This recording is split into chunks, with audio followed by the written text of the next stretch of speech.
Corinthians 6. మొదటి కొరింథీ 6.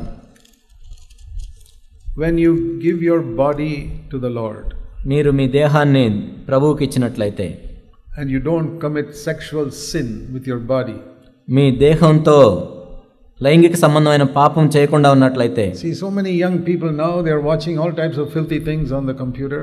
ఈ రోజుల్లో అనేక మంది యవనస్తులు మనం చూసినట్లయితే ఆ కంప్యూటర్లో ఎన్నో బూతు చిత్రాలు చూస్తూ ఉన్నారు. Not only young people, even older people. యవనస్తులే కాదు, పెద్దవాళ్ళు కూడా చూస్తున్నారు. And now it is on their phone. ఇప్పుడు ఫోన్లోకి వచ్చేసినవి అవన్నీ. Maybe some of you sitting here, బహుశా మీలో కూర్చున్న కొంతమంది, what are you watching on your phone? మీ ఫోన్లో ఏం చూస్తున్నారు మీరు? Will you allow your wife to see that?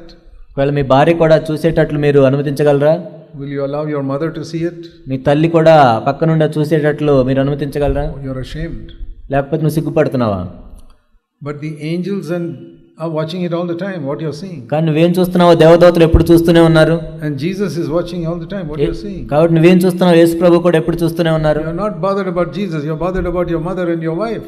కానీ నువ్వు యేసు ప్రభు గురించి పట్టించుకోవట్లేదు, కానీ నీ తల్లి గురించి భార్య గురించి నువ్వు భయపడుతున్నావు. You're using your eyes for sexual sin. నీ కళ్ళు నువ్వు లైంగిక సంబంధమైన పాపానికి ఉపయోగిస్తున్నావు. You're using your hands for sexual sin. నీ చేతిని నువ్వు లైంగిక సంబంధమైన పాపం కోసం ఉపయోగిస్తున్నావు. Sex is not wrong. Sexual relationship is not wrong in marriage. కాబట్టి వివాహంలో లైంగిక సంబంధం అనేది తప్పు కాదు. But outside of marriage it's a sin. కానీ వివాహానికి వెలుపల లైంగిక సంబంధమైనది పాపం. It says here 1 Corinthians 6:13. మొదటి కొరింథీ 6:13 మనం చూసినట్లయితే, the last part, చివరి భాగం, the body is not for sexual sin but for the Lord. దేహము జారత్వము నిమిత్తము కాదు కానీ ప్రభువు నిమిత్తమే. What a word. ఎంత మంచి మాట ఇది. Why has God given you a body? ఎందుకు నీకు దేహాన్ని దేవుడిచ్చాడు? Not for sexual sin. జారత్వం గురించి కాదు.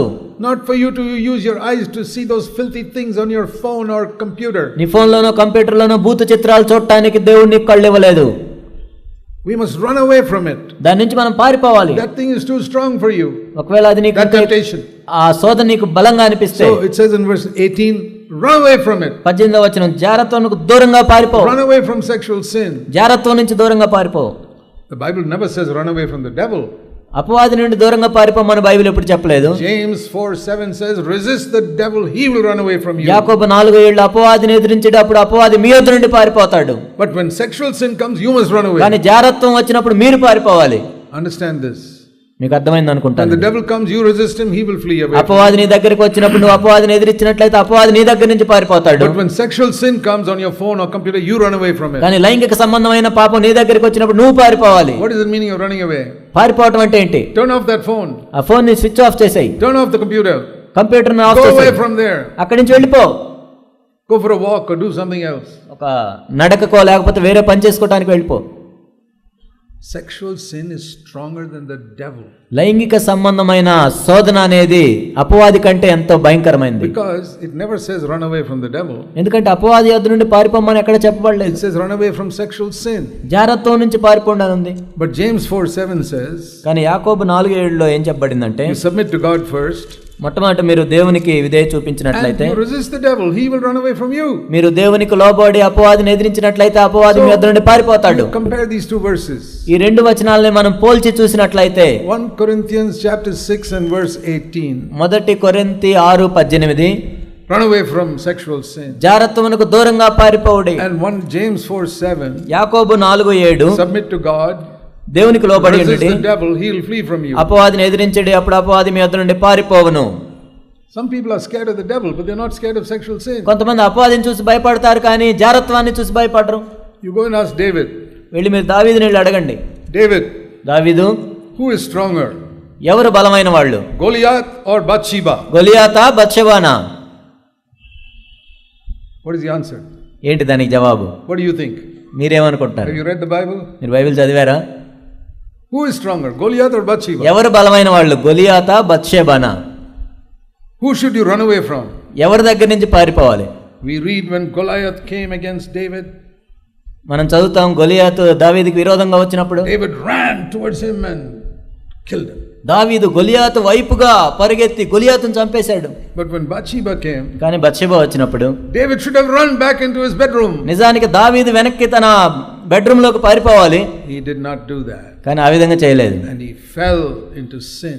పాపంలో పడిపోయాడు. That is a warning written in the Bible for you. కాబట్టి మన కోసమే ఆ హెచ్చరిక రాయబడింది. Resist the devil, he will flee from you. అపవాదిని ఎదిరించుడి, అప్పుడు మీ యొద్ద నుండి పారిపోవును. When sexual sin comes, you better run away. ఒక లైంగిక సంబంధమైన పాపం అనే శోధన వచ్చినప్పుడు మనం పారిపోవాలి. But sex was created by God for marriage. కానీ వివాహం నిమిత్తము దేవుడే దాన్ని ఏర్పరిచాడు. We read in Genesis chapter 1. ఆదికాండము 1లో మనం చదువుతాం. What is the first thing God told man after he created him? మనుష్యుణ్ణి దేవుడు సృష్టించిన తర్వాత దేవుడు చెప్పిన మొట్టమొదటి మాట ఏంటి మనిషితో? Genesis 1:26 27. 1:27 Adikandam 1:27. God created man in his own image. దేవుడు తన స్వరూపమందు నరుని సృజించెను. And God blessed them, verse 28. 28వ వచనం, దేవుడు వారిని ఆశీర్వదించెను. Adam and Eve. Adam and Eve. ఆదాము అవ్వలు. What is the first thing he told them? వారికి దేవుడు చెప్పిన మొట్టమొదటి మాట ఏంటి? First thing. మొట్టమొదటి మాట. What is it? ఏంటి? You must have children. మీకు పిల్లలు కలగాలి. How were they supposed to have children? వాళ్ళకి పిల్లలు ఎలా పుడతారు మరి? By shaking hands? వాళ్ళు షేక్ హ్యాండ్స్ ఇవ్వటం ద్వారా పుడతారా? Is that what he told them? Shake hands and have children? కాబట్టి మీరు షేక్ హ్యాండ్స్ ఇచ్చుకోండి అప్పుడు పిల్లలు పుడతారని చెప్పారా? Think about it. ఒకసారి ఆలోచించండి దాని గురించి. What is the first thing he told Adam and Eve? ఆదాము అవ్వలకి దేవుడు చెప్పిన మొట్టమొదటి మాట ఏంటి? You must have many children.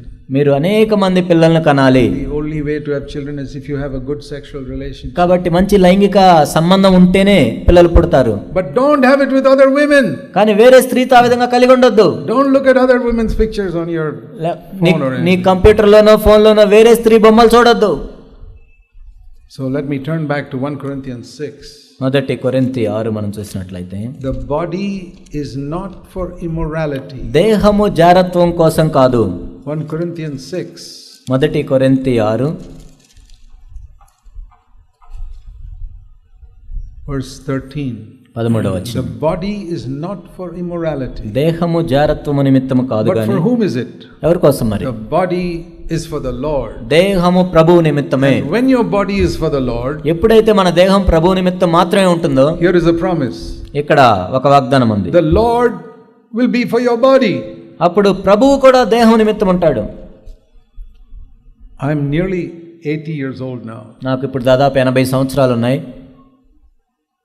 I have almost never gone to a hospital. దాదాపుగా నేను ఎప్పుడు హాస్పిటల్కి ఎప్పుడు వెళ్ళలేదు. Almost never had any serious sickness. నాకు పెద్ద గొప్ప వ్యాధి కూడా ఎప్పుడు రాలేదు, జబ్బు కూడా. Even though I am traveling.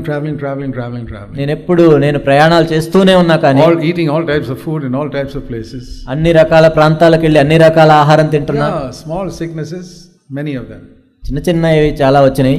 Serious sicknesses, none. కానీ ఒక పెద్ద రోగం కానీ పెద్ద జబ్బు కానీ ఎప్పుడు రాలేదు.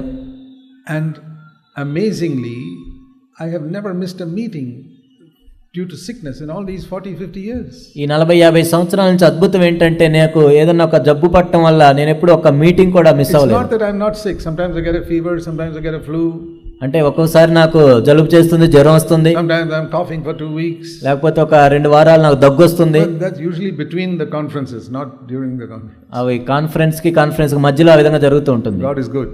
దేవుడు మంచివాడు. What I tell the Lord is, whenever I'm sick, కానీ నేను ఎప్పుడైనా నాకు జబ్బు వచ్చినప్పుడు నేను చెప్పేది ఏంటంటే ప్రభుకి, I quote this verse.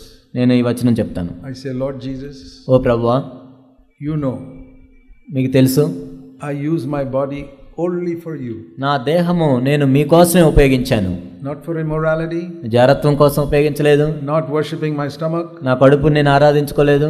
Not to please my eyes. లేకపోతే నా కళ్ళని నేను సంతోషపరచలేదు. Not sinning with my eyes or hands or any such thing. నా కళ్ళతోనో చేతులతో నేను ఎప్పుడు పాపం చేయలేదు. My body is for you. నా దేహము మీ నిమిత్తమే. So I claim your promise in this verse that you are for my body. కాబట్టి ఈ వచనంలో వాగ్దానాన్ని నేను అడుగుతున్నాను. ఇప్పుడు నా దేహము మీ నిమిత్తమే, కాబట్టి మీరు నా దేహం నిమిత్తం. You have to heal me. కాబట్టి మీరు స్వస్థపరచాలి. Because day after tomorrow I have to travel for a conference. ఎందుకంటే ఒక రోజు తర్వాత నేను కాన్ఫరెన్స్ కి వెళ్ళాలి. You have to heal me. మీరు నన్ను స్వస్థపరచాలి. Can I ask my Father in heaven for that? కాబట్టి నా పరలోకపు తండ్రిని దాన్ని అడగొచ్చా నేను? This is like a check. ఇది ఒక చెక్ లాంటిది. This person name is in check is in the name of this person. Check ఈ వ్యక్తి పేరు మీద ఉంది. the one who has given his body to the Lord. ఎవరైతే తన దేహాన్ని ప్రభువుకి ఇస్తారో That is the name of the check. అది చెక్కు పేరు. What is the amount in the check? దాంట్లో ఎంత డబ్బులు ఉన్నాయి? The Lord is for his entire body. కాబట్టి ప్రభువు దేహం నిమిత్తం. Wonderful. అద్భుతం. I want to carry that check with me always. కాబట్టి ఎప్పుడు కూడా ఆ చెక్కు నేను నా వెంట పెట్టుకొని వెళ్తాను. Lord, my body is for you. ఓ ప్రభువా, నా దేహం మీ నిమిత్తం. So my name is on that check. కాబట్టి నా పేరు ఉంది దాని మీద. Amount. మరి ఎంత? For me.